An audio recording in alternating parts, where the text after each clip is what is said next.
નમસ્કાર વિદ્યાર્થી મિત્રો, સ્વાગત છે તમારું વિજ્ઞાનના લેક્ચરની અંદર।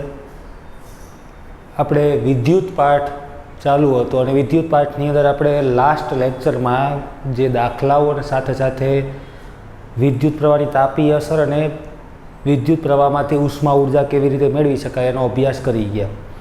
હવે દાખલાઓની અંદર આપણે મોટાભાગે એવી વાત કરી હતી કે ભાઈ શ્રેણી જોડાણ અને સમાંતર જોડાણ ઉપર દાખલા હતા, તો એના સૂત્ર મૂકીને દાખલા ક્લિયર કરવાના હતા। અને આપણે એ ખબર હતી કે શ્રેણી જોડાણ દાખલા પૂછાય એમાં તો સીધો સરવાળો જ છે, બીજું કંઈ નથી। સમાંતર જોડાણની વાત હોય તો એની અંદર તમારે વ્યસ્તનો સરવાળો લેવો પડે, એટલે કે લસા લેવો પડે, તો સરળ દાખલા હોતા એટલા બધા કે અઘરાથી એક્ઝામમાં પૂછાઈ શકે। અને મેં તમને કીધું હતું પહેલાં કે 2 માર્કમાં કે તો કે ખાલી જગ્યામાં પણ એવો નાનકડો દાખલો સૂત્ર મૂકીને એકાદો પૂછી નાખે। જેમ કે વિદ્યુત પ્રવાહ, તો આપણે તમે વિદ્યુત ભાર આપેલો હોય કુલમમાં, સમય આપેલો હોય તો વિદ્યુત પ્રવાહનું મૂલ્ય મેળવવાનું તમને કહે, એટલે આવી બાબતો પૂછાય છે। સાથે હવે થોડાક આપણે આગળ તરફ ટોપિકમાં જઈએ તો એની પહેલાં આપણે જે દાખલાઓ ક્લિયર કરી ગયા પછી વિદ્યુત પ્રવાહ વડે ઉષ્મા કેવી રીતે મેળવી શકાય, તો આપણે ખબર હતી કે ભાઈ કોઈ પણ બેટરી હોય તો બેટરીના 2 ધ્રુવો વચ્ચે જ્યારે રાસાયણિક પ્રક્રિયા બેટરીની અંદર થાય એટલે 2 ધ્રુવો વચ્ચે વિદ્યુત સ્થિતિમાનનો તફાવત સર્જાય છે। હવે વિદ્યુત સ્થિતિમાનનો તફાવત સર્જાય એટલે કે એને ઇલેક્ટ્રોનમાં ગતિમાં લાવવા માટે, અંદર રહેલા ઇલેક્ટ્રોનને ગતિમાં લાવવા માટે એક વિદ્યુત ઉર્જાની જરૂર પડે છે।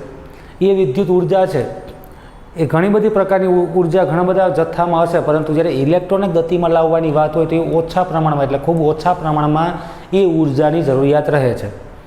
હવે બાકીની જે વધારેલી ઉર્જા છે કે જે ઇલેક્ટ્રોનને ગતિમાં લાવ્યા પછી જે ઉર્જા વધે છે એ ઉર્જાનું મોટે ભાગે ઉષ્મા ઉર્જામાં રૂપાંતરણ થાય છે। હવે એ જ ઉષ્મા ઉર્જાને આપણે અલગ રીતે ઉપયોગમાં પણ લઈ શકીએ, જેમ કે વિદ્યુત પ્રવાહની તાપીય અસર જેને કહેવામાં આવે। તાપીય અસરમાં શું છે તો કે શુદ્ધ ઊંચા અવરોધવાળા કોઈ પણ વાહક તારો કે પ્લેટ કે એવું બનાવવામાં આવે, જેમ કે નિક્રોમ છે, તો નિક્રોમ એક પ્રકારની મિશ્ર ધાતુ છે અને એમાંથી જ્યારે વિદ્યુત પ્રવાહ પસાર કરવામાં આવે ત્યારે એની અંદર મુક્ત ઇલેક્ટ્રોન ખૂબ જ ઓછા હોય, એટલે શુદ્ધ અવરોધીય પરિપથ કહેવામાં આવે કે જેમાંથી જ્યારે વિદ્યુત પ્રવાહ પસાર થાય ત્યારે મોટા ભાગનું ઉષ્મા ઉર્જામાં રૂપાંતરણ થાય છે। એ ઉષ્મા ઉર્જાનો આપણે અલગ અલગ જગ્યાએ ઉપયોગ કરીએ, અલગ અલગ પ્રકારના ઉપકરણોમાં, જેમ કે વોટર હીટરની વાત કરી હોય, પછી સામાન્યપણે વિદ્યુત ઇસ્ત્રીની વાત હોય, ટોસ્ટર હોય, વગેરે બધી બાબતોમાં આપણે એ પ્રકારના દ્રવ્યોનો ઉપયોગ કરીએ કે જે વિદ્યુત ઉર્જાનું ઉષ્મા ઉર્જામાં રૂપાંતરણ કરે છે। આપણે ખબર છે કે જ્યારે કોઈ પણ ઉર્જા છે એ ઉર્જાનું અલગ અલગ પ્રકારની ઉર્જામાં રૂપાંતરણ શક્ય છે। વિદ્યુત ઉર્જાનું ઉષ્મા ઉર્જામાં, તો ઉષ્મા ઉર્જામાંથી પણ પાછી વિદ્યુત ઉર્જા મેળવી શકાય, કારણ કે આપણે ખબર છે કે જ્યારે ગતિ ઉર્જામાંથી સ્થિતિ ઉર્જા, સ્થિતિ ઉર્જામાંથી પાછી યાંત્રિક ઉર્જા, આવી અલગ અલગ પ્રકારની ઉર્જાના કન્ઝર્વેશન થાય છે। એટલે કે આપણે જે ઉર્જા સંરક્ષણનો નિયમ ભણી ગયા હતા એ બાબતમાં એવું હતું કે ભાઈ કોઈ પણ એક ઉર્જાનું બીજી ઉર્જામાં ફક્ત ને ફક્ત રૂપાંતરણ થાય, પરંતુ નવી ઉર્જાનું ક્યારેય સર્જન નથી થતું, કે જૂની ઉર્જા ક્યારેય નાશ નથી થતી। અને આલ્બર્ટ આઇન્સ્ટાઈનના શબ્દમાં સરળ ભાષામાં કહેવામાં આવે તો બ્રહ્માંડમાં રહેલી કુલ ઉર્જાનો જથ્થો હંમેશા અચળ રહે છે। એ સૂત્ર વિશે આપણે પરિચિત છે, E=mc²। એનો મતલબ એવો છે કે ઉર્જાનું દળમાં અને દળનું ઉર્જામાં રૂપાંતરણ થાય છે। તો વિશ્વમાં રહેલું કોઈ પણ દ્રવ્ય છે, દ્રવ્યનું ઉર્જામાં અને ઉર્જાનું દ્રવ્યમાં રૂપાંતરણ થઈ શકે। જેમ કે પથ્થર છે તો પથ્થરની અંદર પણ એક પ્રકારની ઉર્જા છે, રાસાયણિક ઉર્જા। પેટ્રોલ છે તો પેટ્રોલમાં પણ રાસાયણિક ઉર્જા છે। આવી રીતે લાઇટ ચાલુ તો લાઇટમાં એક પ્રકારની પ્રકાશ ઉર્જા ફેંકે છે, પંખો ફરતો હોય તો પવન ઉર્જા આપણને આપે છે। મતલબ એક પ્રકારની ઉર્જા, એક ઉર્જામાંથી ઇલેક્ટ્રિસિટીનું અલગ અલગ પ્રકારની ઉર્જામાં રૂપાંતરણ થઈ શકે। એવી રીતે જે અણુ ઉર્જા છે, જે ખાસ કરીને અલગ અલગ પ્રકારના રેડિયો એક્ટિવ પદાર્થો છે, એમાંથી પણ આ પ્રકારની ઉર્જા આપણે વિદ્યુત ઉર્જા મેળવી શકીએ। અને એને અલગ અલગ પ્રકારના ઉપકરણો કે અલગ અલગ પ્રકારની પદ્ધતિઓ, અલગ અલગ પ્રકારની ટેકનોલોજીને ચલાવવા માટે આપણે એનો ઉપયોગ કરીએ છીએ। હવે આપણે અહીંયા જે વાત કરવાની છે થોડીક, એ આગળ થોડુંક જવાનું છે। તાપીય અસરનો પાછો મુદ્દો આવશે આપણે ભણવાનો, પણ અત્યારે આપણે જૂલનો નિયમ તારવવાનો છે। હવે જૂલના નિયમમાં એવું છે, એ પ્રશ્ન શું કહેવામાં આવ્યો તો કે વિદ્યુત ઉર્જાની સમજૂતી આપી તેનું સૂત્ર મેળવો અને જૂલનો તાપીય નિયમ મેળવો। અથવા બીજી રીતે કઈ રીતે પૂછી શકાય પ્રશ્ન તો કે જો કોઈ વાહકમાંથી ટી સમય દરમિયાન વિદ્યુત પ્રવાહ વહેવડાવતા ઉત્પન્ન થતી ઉષ્મા ઉર્જાનું સૂત્ર મેળવો અને તેનો એકમ જણાવો। તો કે આપણે ખબર છે કે આપણે પહેલાં એક પરિપથ દોરવો પડશે। પરિપથ એવો કે એમાં એક વિદ્યુત પ્રવાહ જ્યારે વહન પામે ત્યારે એમાં કંઈક કાર્ય કરાવવું હોય તો તમારે કોઈ પણ એક ઉપકરણ કે અવરોધ જોડવો પડે, અને એ બે જે અવરોધ છે એ બંને છેડા, જે અવરોધના બંને છેડા છે એ બંને વચ્ચે એક વોલ્ટામીટર મૂકવું પડે, સાથે એક એમીટર મૂકવું પડે, બેટરીનું જોડાણ અને કડ, આમાં કોઈ બંધ પરિપથ કમ્પ્લીટ થાય તો ત્યાર પછી આપણે એ વસ્તુને ગણતરીમાં જોઈએ તો કે જૂલનો નિયમ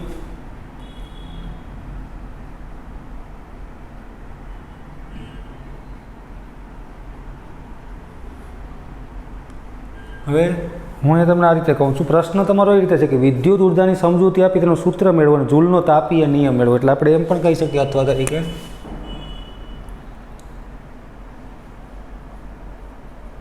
જૂલનો તાપીય નિયમ. જૂલનો નિયમ અથવા જૂલનો તાપીય નિયમ પણ કહેવામાં આવે. આપણે અહીંયા એક ધાતુનો તાર વિદ્યુત પ્રવાહને અવરોધે છે. આપણે ખબર છે કે વિદ્યુત પ્રવાહને અવરોધવા માટે એક ધાતુનો તાર એટલે કે આપણે નિક્રોમનો તાર પણ અહીંયા લઈ શકીએ. તેથી તેમાંથી વહેતા વિદ્યુત પ્રવાહને વહેડાવવા માટે પ્રાપ્તિ સ્થાનથી સતત કાર્ય કરાવતા રહેવું પડે છે. એટલે કે આપણે એક પરિપથ પહેલાં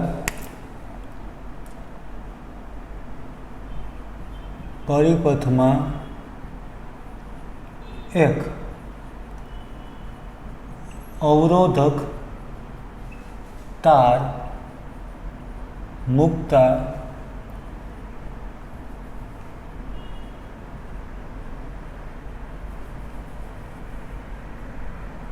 તેમાંથી વિદ્યુત પ્રવાહ વહેડાવવા માટે પ્રાપ્તિ સ્થાનથી સતત કાર્ય કરતા રહેવું પડે. કાર્ય મતલબ કે વિદ્યુત સ્થિતિમાનનો તફાવતનું નિર્માણ કરવાની વાત છે અહીંયા. હવે આપણે આગળ જોઈએ આની અંદર તો કંઈક પરિપથ ડ્રો કરવાની વાત મેં કરી કે આપણે એક પરિપથમાં એક અવરોધ મૂકીએ. અહીંયા એક બેટરી છે, અહીંયા એક સ્વિચ અને અહીંયા રાખી દઈએ એક એમીટર. આ બે છેડા છે અવરોધના, અવરોધ છે R. બે છેડા વચ્ચે વિદ્યુત સ્થિતિમાનનો તફાવત માપવા માટે એક વોલ્ટામીટર મૂક્યું. તમને ખબર હોવી જોઈએ કે વોલ્ટામીટર હંમેશા સમાંતર જોડાણમાં હોય. એટલે કે પ્રવાહ જે પસાર થાય છે I છે 20 વોલ્ટની બેટરી છે, R જેટલો એક અવરોધ મૂકવામાં આવ્યો R છે. બે છેડા વચ્ચે વિદ્યુત સ્થિતિમાનનો તફાવત માપવા માટે વોલ્ટામીટર મૂકવામાં આવ્યું. પ્રવાહને કેટલો પ્રવાહ પસાર થાય વિદ્યુત પ્રવાહ એના માટે માપન કરતું એક સાધન એટલે કે એમીટર મૂકવામાં આવ્યું. એટલે કે આ રીતે એક પરિપથ કમ્પ્લીટ થાય છે અહીંયા. હવે આપણે થોડુંક એ બાબતમાં કહેવાનું છે કે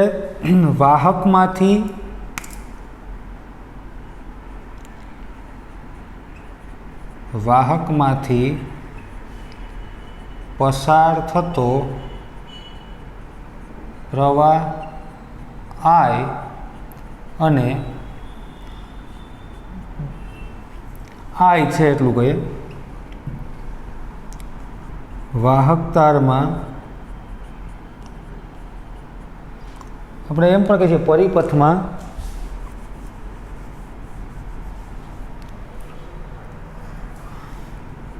પરિપથમાં એક અવરોધ R જોડેલ છે અને તેના બે છેડા વચ્ચેનો વિદ્યુત સ્થિતિમાનનો તફાવત V છે. પછીનો મુદ્દો, વાહકમાંથી T સમયમાં ધારો કે Q જેટલો વિદ્યુત ભારનો જથ્થો પસાર થતો હોય, વાહકમાંથી T સમયમાં Q જેટલો વિદ્યુત ભારનો જથ્થો પસાર થતો હોય તો થતું કાર્ય V × Q હશે. હવે વાહકના બે છેડા વચ્ચેનો વિદ્યુત સ્થિતિમાનનો તફાવત V છે. એમાંથી અવરોધમાંથી પસાર થતો વિદ્યુતભાર એટલે કે પરિપથમાંથી પસાર થતો વિદ્યુતભારનો જથ્થો Q છે. તો થતું કાર્ય WVQ હશે, જેથી કરીને W બરાબર V × Q લખી શકીએ આપણે. હવે આપણે ખબર છે કે વિદ્યુત પ્રવાહના સૂત્ર મુજબ વિદ્યુત પ્રવાહનું સૂત્ર શું હતું? તો કે I બરાબર Q અપોન T. આ રીતે. તો Q બરાબર આપણે શું લઈ શકીએ? Q બરાબર I ઇન્ટુ T થશે. તો Q બરાબર આપણે તો W બરાબર VIT આવી રીતે લખી શકીએ આપણે. હવે ઓહમના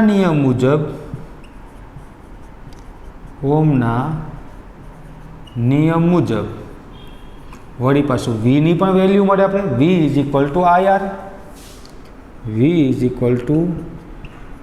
IR. તો અહીંયા આપણે W બરાબર IR એને ગુણ્યા I ઇન્ટુ T થશે. આ રીતે. હવે સૂત્ર આપણે ખબર છે કે ડાયરેક્ટ આ રીતે મૂકી શકાય. W બરાબર I સ્ક્વેર RT. આ કાર્ય. તો વાહકમાંથી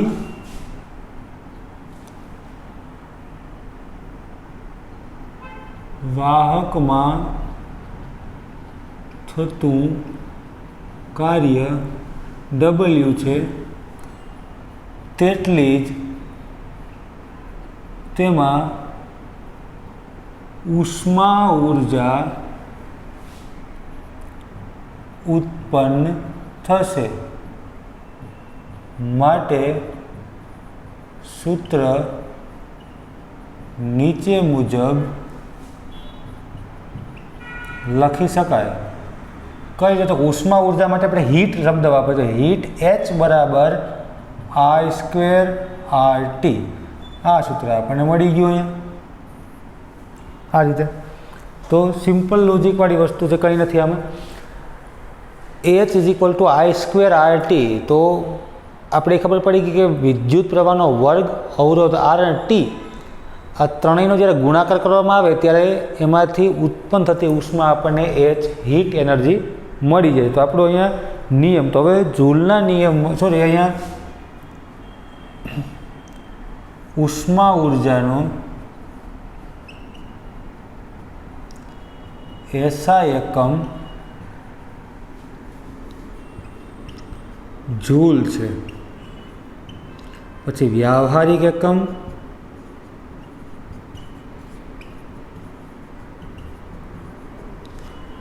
હવે ઉષ્મા ઉર્જા કે આપણે પાવર ખરેખર તો બે થાય. તો કે વ્યાવહારિક એકમ થશે W ઇન્ટુ S એટલે કે વોટ ઇન્ટુ સેકન્ડ અથવા કિલો વોટ ઇન્ટુ અવર એટલે કે કિલો વોટ ઇન્ટુ કલાક. આ રીતે. તો આ મળી ગયો આપણને જૂલનો નિયમ. સાબિતી અહીંયા કમ્પ્લીટ છે. આપણે ખબર છે કે પરિપથમાંથી એક અવરોધક તાર મૂકતા તેમાંથી વિદ્યુત પ્રવાહ વહેડાવવા માટે પ્રાપ્તિ સ્થાનથી સતત કાર્ય કરતા રહેવું પડે. કાર્ય કરાવવા માટે થઈને આપણે એક અવરોધ મૂક્યો R, તેમના બે છેડા વચ્ચેનો વિદ્યુતનો તફાવતમાં પણ આપણે વોલ્ટામીટર મૂક્યું. 20 વોલ્ટની બેટરી છે. વિદ્યુત પ્રવાહ કેટલો પસાર થાય વાહક તારમાંથી એના માટે એક એમીટર જોડવામાં આવ્યું. હવે વાહકમાંથી પસાર થતો પ્રવાહ I અને પરિપથમાં I છે તો ખબર જ છે આપણે. પરિપથમાં એક અવરોધ R જોડેલ છે અને તેના બે છેડા વચ્ચેનો વિદ્યુત સ્થિતિમાનનો તફાવત V છે. જો t સમયમાં વાહકમાંથી પસાર થતો વિદ્યુત ભારનો જથ્થો Q હોય તો વાહક તારની અંદર થતું કાર્ય કેટલું હશે? V ઇન્ટુ Q જેટલું. હવે તો એનું સૂત્ર કાર્ય W બરાબર V ઇન્ટુ Q થાય. વિદ્યુત પ્રવાહના સૂત્ર મુજબ તો કે I બરાબર Q અપોન T, તો Q બરાબર I ઇન્ટુ T થશે. તો આપણે Qની જગ્યાએ I ઇન્ટુ T મૂકી દીધા એટલે અહીંયા સૂત્ર નવું પડી ગયું. W બરાબર V into I into T. હવે ઓહમના નિયમ મુજબ V બરાબર IR થાય એટલે V બરાબર IR લઈએ તો પણ W બરાબર IR into I into T થશે. હવે આનો વર્ગ કરી નાખીએ. I છે એટલે I સ્ક્વેર બની ગયા. R અને T એમને રહ્યા એટલે આ કાર્ય મળ્યું. વાહક તારમાં જેટલું કાર્ય થતું હશે એટલે કે ખબર છે કાર્ય જે પણ થાય બધી ઉષ્મા ઉર્જા સ્વરૂપે વ્યય પામે છે એટલે ઉષ્મા ઉર્જા ઉત્પન્ન થાય. માટે સૂત્ર નીચે મુજબ H બરાબર I સ્ક્વેર RT આપણે લખી શકીએ. પછી એના એસઆઈ એકમ, તો ઉષ્મા ઉર્જાનો એસઆઈ એકમ જૂલ છે, પણ વ્યાવહારિક એકમ આપણે વોટ ઇન્ટુ સેકન્ડ અને કિલો વોટ ઇન્ટુ અવર પણ લઈ શકાય છે. એટલે આ રીતે આપણો નિયમ અહીંયા કમ્પ્લીટ થાય છે. પરંતુ હજી આપણે જૂલનો તાપીય નિયમ લખીને સમજાવવાનો છે કે ભાઈ સમજૂતી આપવાની છે.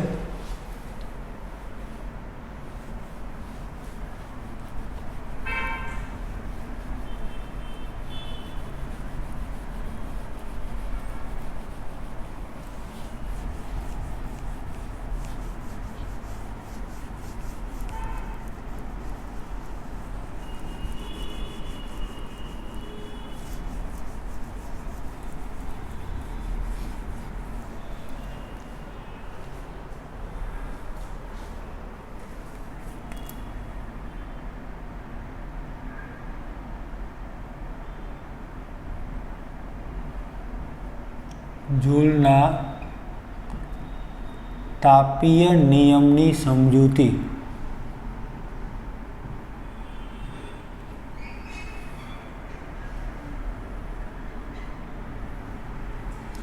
તો વાહક તારમાંથી વિદ્યુત પ્રવાહ પસાર થાય તેમાં ઉદ્ભવતી ઉષ્મા છે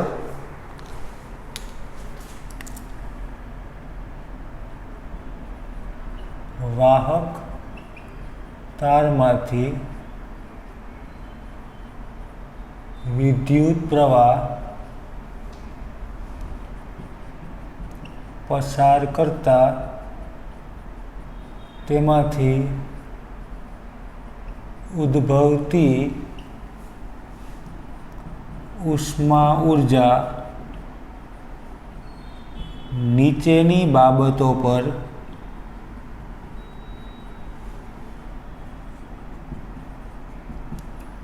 આધાર રાખે છે. એમાં કઈ બાબત? તો કે પહેલી બાબત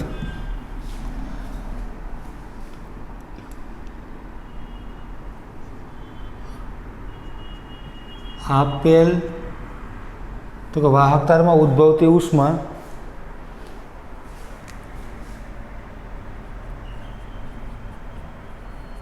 આપેલ અવરોધ અને આપેલ સમયગાળા માટે વિદ્યુત પ્રવાહના વર્ગના સમપ્રમાણમાં હોય છે. એનો મિનિંગ એવો થયો કે તમારી પાસે સૂત્ર અહીંયા છે H=I²RT. તો આપેલ અવરોધ અને આપેલ સમયગાળા માટે વિદ્યુત પ્રવાહના વર્ગના સમપ્રમાણમાં ઉષ્મા ઉર્જા હોય છે, પહેલી બાબત. બીજી બાબત લઈએ આપણે તો કે આપેલ પ્રવાહ એટલે કે આપેલ વિદ્યુત પ્રવાહ અને આપેલ અવરોધ માટે સમયગાળાના સમપ્રમાણમાં હોય છે.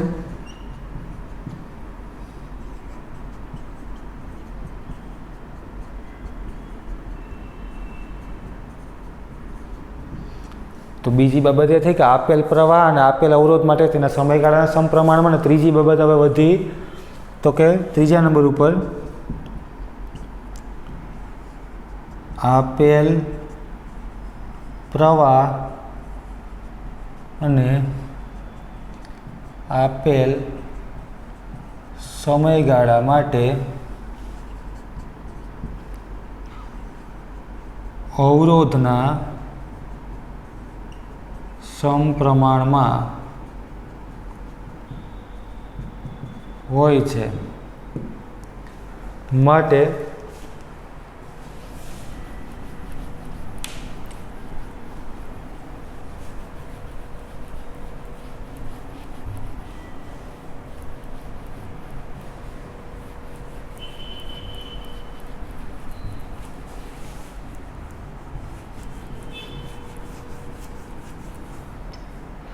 જૂલનો નિયમ આપણે નીચે મુજબ લખી શકીએ.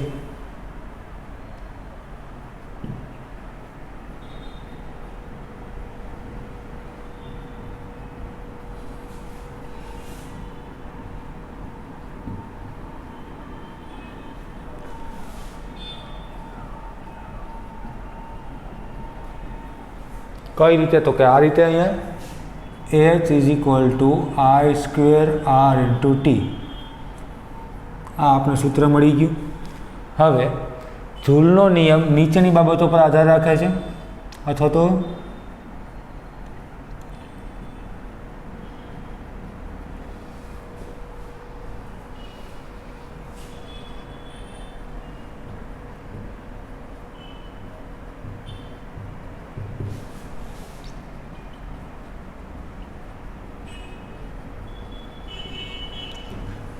કઈ બાબતો? તો કે પહેલી બાબત,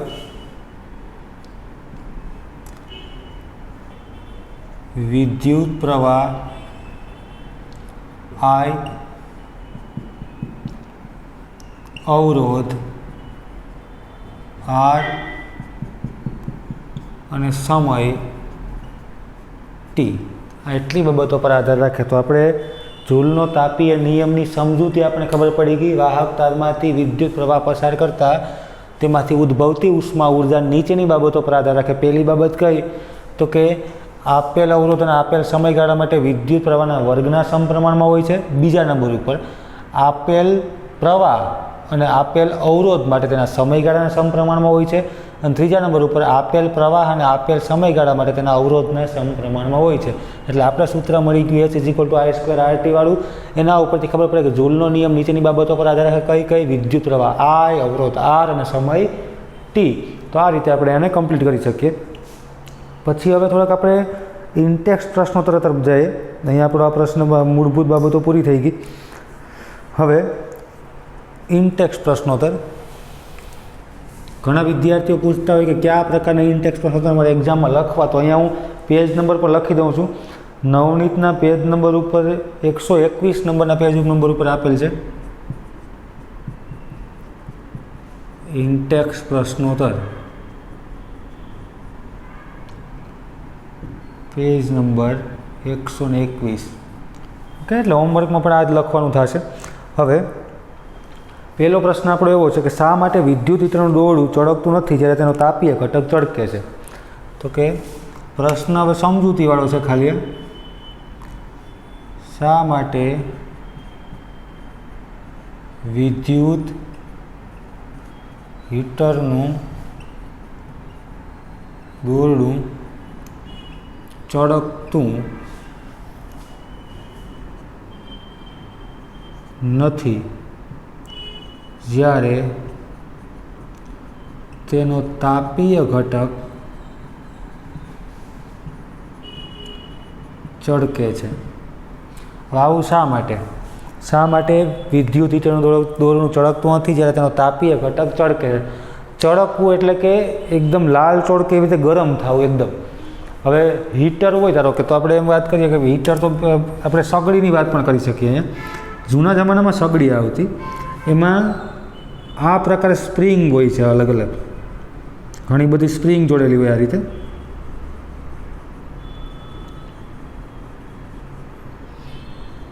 નજીક ઘણી બધી સ્પ્રિંગ હોય છે. હવે આમાંથી એક પ્લગ દ્વારા વિદ્યુત પ્રવાહ અહીંયા કોઈ પણ એક જગ્યાએ આપવાનો હોય છે.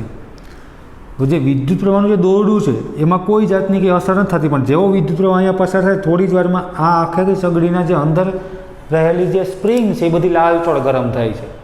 તો એનું કારણ શું? તો કે એનો મતલબ એવો કે અંદર રાખેલી જે સ્પ્રિંગ છે એનો અવરોધ ખૂબ જ વધારે છે, એટલે એમાં ખૂબ જ મોટા પાયે ઉષ્મા ઉર્જા ઉત્પન્ન થાય છે અને અંતે એકદમ ચળકવા માંડે છે.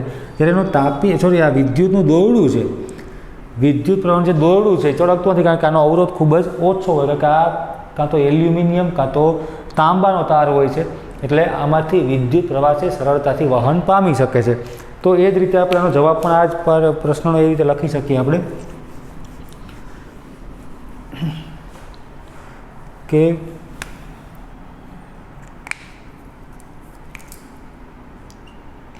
વિદ્યુત હીટરમાં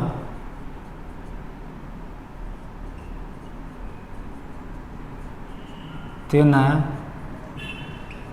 તાપીય ઘટકનો અવરોધ ખૂબ જ ઊંચો હોય છે, તેથી જ્યારે તેમાંથી વિદ્યુત પ્રવાહ પસાર કરવામાં આવે ત્યારે તેનું મોટા પ્રમાણમાં ઉષ્મા ઊર્જામાં રૂપાંતરણ થાય છે। મોટે ભાગે શું થાય તો કે એનો જે તાપીય ઘટક છે, તાપીય ઘટક છે એનો અવરોધ ખૂબ જ ઊંચો હોય છે, તો એ મોટે ભાગે વિદ્યુત ઉર્જાનું કેમાં રૂપાંતર કરી નાખે તો કે એની ઉષ્મા ઉર્જામાં રૂપાંતર કરી નાખે, માટે આખું દોરડું છે ચળકે છે।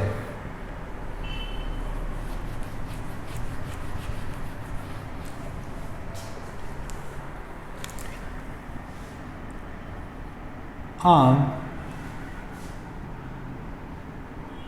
તેનો તાપીય ઘટક ખૂબ જ ગરમ થાય છે અને અંતે ચળકે છે, એટલે કે એકદમ ચળકવા માંડે છે। બીજા નંબર ઉપર વિદ્યુત હીટરમાં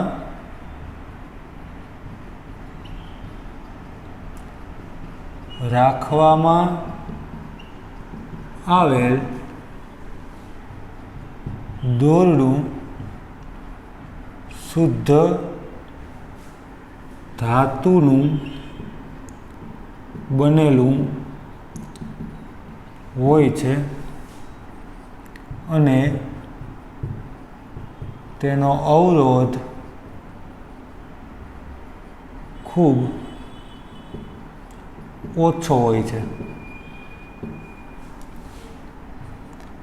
માટે તેમાંથી સરળતાથી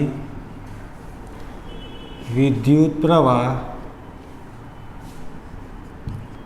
પસાર થઈ શકે છે। તો આપણે વાત જણાવી ગયા એમ જ કે જેનો વાહક તાર રાખેલો છે, જે વિદ્યુતનું દોરડું રાખેલું છે, એ શુદ્ધ ધાતુનું બનેલું છે અને એનો અવરોધ ખૂબ જ ઓછો છે, એટલે કે એ ગરમ નથી થતું, પરંતુ અહીંયા આ પ્રકારનું જે તાપીય ઘટક છે ગરમ થશે કારણ કે એનો અવરોધ ખૂબ જ વધારે હોય છે। તો આપણે આ મુદ્દો વ્યવસ્થિત સમજી ગયા। ત્યાર પછી હવે આપણે જવાનું છે દાખલા તરફ જઈએ, થોડાક એક્ઝામ્પલ તરીકે તો જોઈએ એને।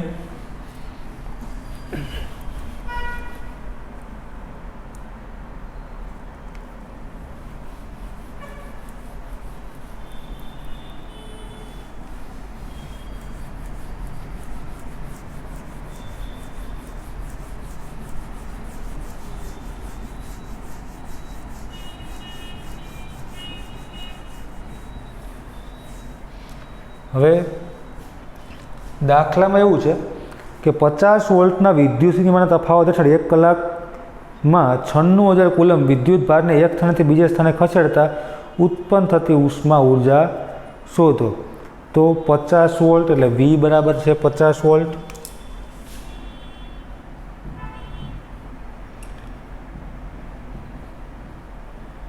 Q બરાબર 96,000 કુલમ,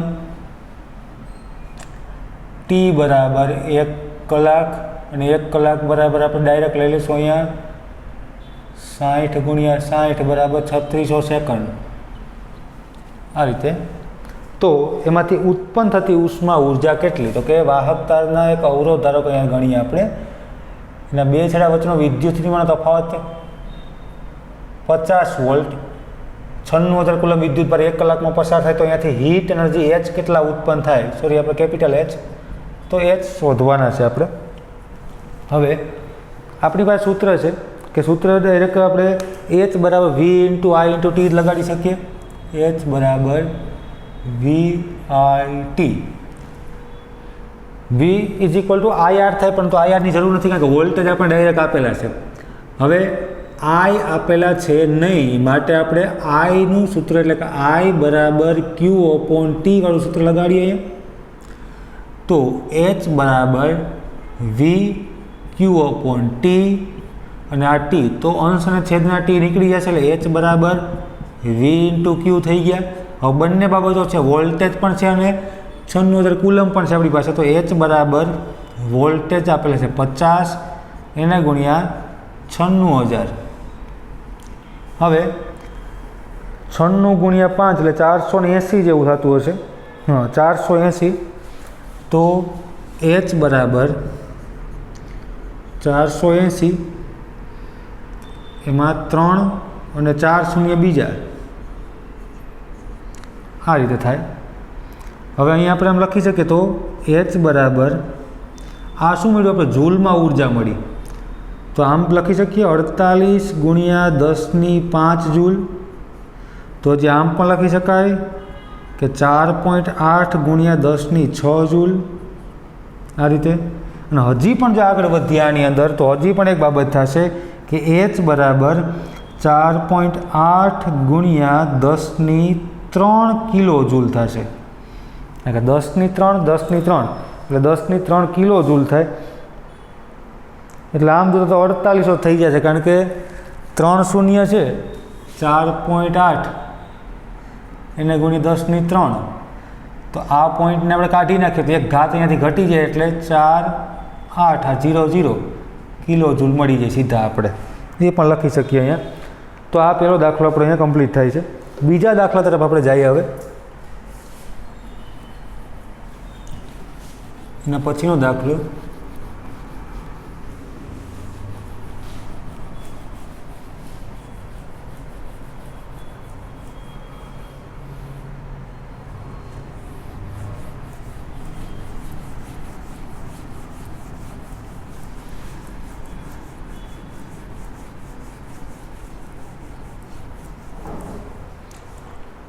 તો હવેનો દાખલો છે કે 20 ઓમેગા અવરોધ ધરાવતી વિદ્યુત ઇસ્ત્રી 5 એમ્પિયર વિદ્યુત પ્રવાહ ખેંચે તો 30 સેકન્ડમાં ઉત્પન્ન થતી ઉષ્મા ઉર્જા કેટલી? અહીંયા તો બધું આપેલું છે, I, R અને T બંને. એક્ઝામ્પલ તો આપણે આપેલા છે I બરાબર 5 એમ્પિયર, પછી અવરોધ આપ્યો 20 ઓમેગા અને સમય આપ્યો T બરાબર 30 સેકન્ડ. હવે સૂત્ર તો કે અહીંયા શું આપણે મેળવવાનું છે તો કે H મેળવવાના છે, ઉષ્મા ઉર્જા. એક વિદ્યુત ઇસ્ત્રી છે એમાંથી 5 એમ્પિયર વિદ્યુત પ્રવાહ પસાર થાય, 20 ઓમેગાનો અવરોધ છે અને 30 સેકન્ડમાં પ્રક્રિયા થતી હોય તો પછી H ઉત્પન્ન થતી ઉષ્મા ઉર્જા કેટલી? તો સીધું સૂત્ર લગાડજો, H બરાબર I² RT વાળું, 5નો વર્ગ થઈ જશે એને ગુણ્યા R છે 20 એને ગુણ્યા 30 સેકન્ડ, અહીંયા 5નો વર્ગ એટલે 25 એને ગુણ્યા 20 એને ગુણ્યા 30, 3 દુ 6 એટલે 25 ગુણ્યા 600 થશે અહીંયા બરાબર 25 150, બીજા બે શૂન્ય લગાડી દો એટલે 15,000 થશે. 15,000 શું મળે આપણને? જૂલ મળે. 3 શૂન્ય 15 કિલો જૂલ થાય.